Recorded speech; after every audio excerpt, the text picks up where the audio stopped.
ভারতের এমন এক মন্দির যেখানে কোনো মূর্তি নয়, পূজিত হয় দেবীর যোনি অংশের।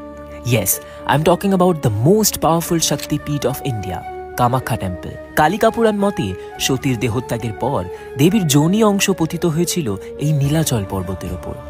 আজও আষাঢ় মাসের 7 তারিখে মৃগশিরা নক্ষত্রের 3টি পদ শেষ হলে পৃথিবী বা ধরিত্রী মা রজস্বলা হন। সেই সময় মা মহামায়াও হন রজস্বলা। এই দিন মায়ের যোনি অংশকে সাদা কাপড় দিয়ে ঢেকে 3 দিন মন্দির বন্ধ রাখা হয়।